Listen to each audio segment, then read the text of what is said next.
Hey Internet, this is Jacob Clifford and welcome to EconMovies, the show where I tease out the economic concepts in popular movies. Ooh, baby. Today I'm going to show you the hidden economic meaning in Ready Player One. Before we get started, I added a bunch of pop culture references to this video, so if you spot any of them, let me know in the comments below. And if you leave a comment and a like, you have a chance to win this. This is the official DVD from this episode, which I will sign and send to you. Just leave a like and a comment. Okay, here we go. This Steven Spielberg film is a loose adaptation of a novel of the same name, and it's about a poverty-stricken, post-economic apocalypse world where people escape reality through virtual reality. These days, reality is a bummer. Everyone's looking for a way to escape. Specifically, they go to the Oasis, a virtual universe where they can do or become anything. Tall, beautiful, scary, a different sex, a different species, live action, cartoon. It's all your call. The Oasis was created by James Halliday, a 70s, 80s pop culture geek and a cross between Steve Jobs, Steve Wozniak, and Willy Wonka. If you want to view paradise, simply look around and view it. Halliday dies and leaves all his money and control of the Oasis to anyone that can find 3 keys. So the main character Wade and his friends race to find the keys before the evil corporation IOI, which only wants control of the Oasis so they can make profit. We estimate we can sell up to 80% of an individual's visual field before inducing seizures. So picture this. Now, before I show you the hidden economic concepts, let's look first at the obvious ones. Everyone starts the same, but the more coin you make, the more you level up. If you get killed, your avatar can come back to life, but you lose all your stuff. The real-world economy is horrible, but in the Oasis, there's a thriving virtual economy where players collect coins by killing each other and selling goods and services. I rock. How much more do you want? 3 times my normal fee. Done. Wait, really?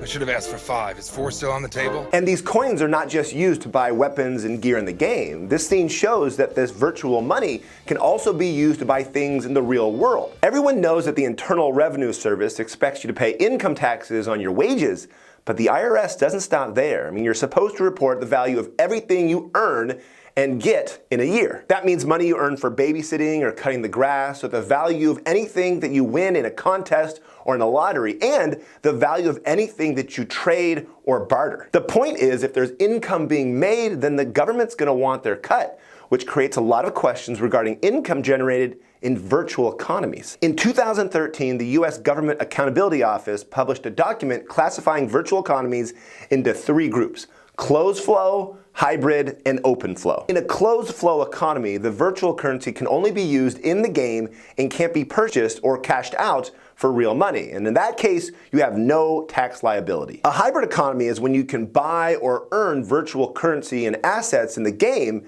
and sell them through a third party. And if you sell them for real money or trade them for real goods and services, you'd be expected to pay income taxes on the value. And if you don't, then you could be prosecuted for tax evasion.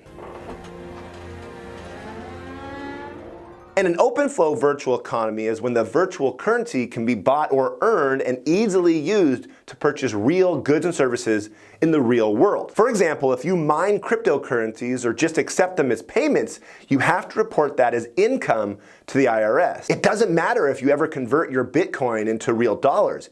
You still have to pay income taxes. The point of all this is that Percival and all his friends, they should definitely be paying income taxes on all those coins that they're earning. Okay, this virtual currency stuff is cool and it's interesting, but it's too obvious. To find the hidden economics, I needed to go deeper, and after watching the movie over and over again, it hit me. If you really think about it, this movie, all of it, boils down to one thing: debt. Halliday constantly reminisces about his childhood and going back to a simpler time. And remember the first clue? I liked how things were when they were. But what is it about being a kid that's so wonderful? I mean, you might think it's the old video games, but have you ever played an old Atari game? Compared to today's games, super boring. Maybe the best part of your childhood wasn't what you had. Maybe it was what you didn't have: debt. So the first clue to finding the secret path to childlike contentment and happiness in life is limiting the stress caused by debt. But what about the second clue? A creator who hates his own creation. A hidden key, a leap not taken. On average, Americans owe 26% of their disposable income, and this doesn't include mortgages or loans to buy a house. It just includes consumer debt, things like credit cards, auto loans, personal loans, and student loans. And that last one, it's a growing problem. More and more students are walking away from college with debilitating debt and hating what they created. And the movie does a great job showing you what this feels like with the loyalty centers. You will be remanded to the nearest IOI loyalty center until your debt is paid in full, including any interest, processing, or late fees you incur henceforth. Before bankruptcy law, people that couldn't pay off their debts were thrown into debtor's prison to work them off. These physical prisons don't exist today, but the mental ones do. Taking on too much debt not only can limit your freedom, it can destroy your future. And that leap not taken, well, instead of traveling a little bit or buying a new home or starting a business after college, many graduates start off in the hole, so they have to get straight to work to pay off those loans.